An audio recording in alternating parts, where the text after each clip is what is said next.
আসসালামু আলাইকুম। এটা কি মুথের বাড়ি? আপনার তো চিনলাম না। যে আমি ঢাকা থেকে আসছি, মোয়ের ক্লাসমেট। একটা মৌকে কি একটু ডাকা যাবে? ওর সাথে একটু কথা বলতাম। আপনি তো মোয়ের মামা, তাই না? খড়গুলা ডাকছো তো ঠিক মতো? ঢাকছি তো। খেয়াল করছো তো যাতে পানি না ঢোকে? পানি ঢুকলে কিন্তু সব কিছু গিয়া। আমার সাথে কথা বলতেছেন না কেন আপনি? কখন থেকে আমি মৌয়ের কথা জিজ্ঞেস করতেছি, প্লিজ আমাকে একটু উত্তর দেন না। মৌ কোথায় আছে? সরি, দেখা ওটা খুব খুব জরুরি আঙ্কেল।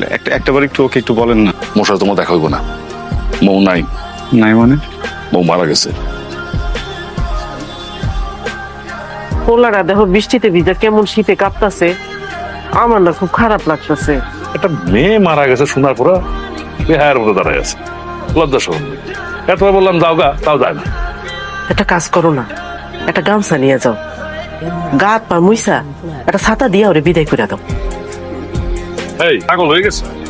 এই বৃষ্টিতে দাঁড়া দাঁড়া ভিজলে কি তোমার কাছে মৌ চলে আসবে? তুমি মৌরে পায়ে যাবা। বাজারের পাশে বাস স্ট্যান্ড আছে, ওইখানে যাও গিয়ে গাড়ি তুই থাক, ঢাকা চলে যাও। ঠিক আছে? আপনি আমাকে বলবেন মোর কবরটা কোথায়?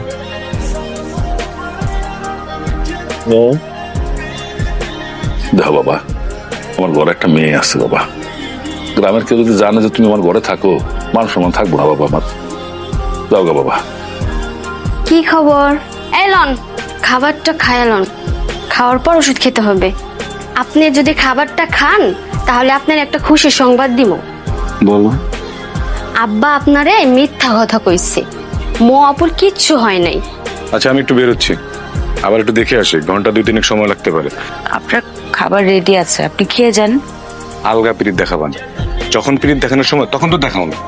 এখন তো আলগা পিরিত কেন দেখো? বেশি কথা বলবা না, মুখে মুখে কথা কম বলবা। থাপড়া যাও। আপা, তুই এখানে কি করতেছিস? মামামি শরীর ভালো তো? তো ঝামেলা আছে কোনো বাসায়? না আপা, কোনো সমস্যা হয়নি। আমারে মাফ করে দিও। কি করছিস সেটা তুই? নিয়ে আসছিস কেন রে? কি বলছিস আর কি করলি? নিয়ে যা এখান থেকে, তাড়াতাড়ি নিয়ে যা। ওর দোষ নাই, আমি জোর করছি। কেন করছো এমন? কোনো কথা হবে না এখানে। মাহিন, তুমি এখান থেকে চলে যাও প্লিজ। ঠিক আছে, থাকো। মাহিন, তুমি যাও না, আল্লাহর ওয়াস্তে তুমি এখান থেকে চলে যাও। বুঝতেছো না ব্যাপারটা? হ্যাঁ, পাগলামি করো না। যে কোনো সময় কিন্তু চলে আসবে, বুঝছো? অনেক বড় ঝামেলা হয়ে যাবে। আপনি শোনেন। বুঝেছো? কি নাম তোমার? মৌ। সুন্দর। ভয় পাইছো? তুমি যেটা দেখছো ওটা মারামারি ছিল না, শাসন ছিল। আরে তোমার নাম যেন কি? মাহিন। তুমি অতি বাড়া বেড়েছো। আজকের পরে তোমার নামে যদি কোনো অভিযোগ জমা পড়ে, তোমার চাকরি নেই। Sorry sir. আমি যেন আর কখনো তোমাদের নামে কোন ধরনের অভিযোগ না শুনি। এই কি ব্যাপার? এই ছেলেটাকে আমি বকলাম, ছেলেটা আমল দিল না, চলে গেল। এই মেয়েটাকে? কেমন আছো তুমি? ভালো। আমি ভালো নাই। গতকাল থেকে অনেক জ্বর। তোমার জন্য ছোট থেকেই আমি যদি কিছু চাই আর সেটা যদি সেই সময় না পাই, আমার খুব জ্বর আছে। জ্বরটা তো কমানো দরকার, তাই না বলো?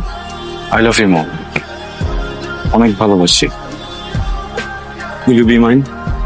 এই তুমি বলতেছো পড়াশোনার কথা বলতেছে, হাঁটু গেলে গেলে কিসের পড়াশোনা? বুঝে নাই তো, অ্যাসাইনমেন্টটা মনে হয় প্র্যাকটিক্যালি বুঝাই দিচ্ছে আর কি স্যার। মোরে ঠিক করছে। দেখ, যা হবার হইছে। শুধু শুধু মেয়ে মানুষ নিয়ে নিজেদের ভিতরে ঝামেলা করার দরকার নেই, বাদ দে। ও, তুমি তো অ্যাটলিস্ট আমাকে জানাতে পারতে, তাই না? না, আমি এসেছিলাম আসলে তোমার খোঁজ নিতে। কি অবস্থা তোমার? আমি তাহলে আজকে উঠি। আরে উঠি মানে কি? সে তো মেসে গিয়ে ডাল ভাত আর কি আলু ভর্তা খাবার। না, আসলে আমরা একটা টিউশনি করি তো, ওখানে যেতে হবে। টাইম মিস করা যাবে না আঙ্কেল। আমি আজকে আসি। আসসালামু আলাইকুম। আমি না না না, থাক। কেমন? এটার মধ্যে একটা খরচ। তুমি যদি এরপর থেকে আর মারামারি করো, তুমি ধরনের গ্যাঞ্জাম করো, আমি কিন্তু তোমার সাথে আর কোনো যোগাযোগ করবো না। কি বলতেছে? তুমি প্রমিস করো যে তুমি আর কখনো কোনো মারামারি গ্যাঞ্জাম কোন ঝামেলার মধ্যে যাবে না। যদি প্রয়োজন পড়ে? প্রয়োজন পড়লেও না।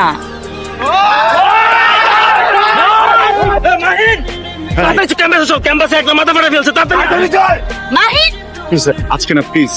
কাল মাহিনের সাথে তো আসলে যোগাযোগ করতে পারছি না। ওর শরীরের কি অবস্থা এখন? মাহিনের শরীরের খোঁজ তোমার আর না নিলেও চলবে মু। তোমাদের মতন মেয়েকে আমি খুব ভালো করে চিনি। ঢাকা শহরে কেন আসো তোমরা? তোমাদের একটাই টার্গেট থাকে যে ঢাকায় এসে একটা বড় লোকের ছেলেকে যে কোনো ভাবে হোক পটানো, আর না তো একজন সুগার ড্যাডি জোগাড় করা। ব্যাস। ঠিক। Shut up! Just shut your mouth. তোমাদের কাছ থেকে একটা দুদিন পর পর ডেট করা, পেটে বাচ্চা নিয়ে বাসায় এসে বলবে যে মাহিনের বাচ্চা, ব্যাস তাহলে তো কেল্লা পথে।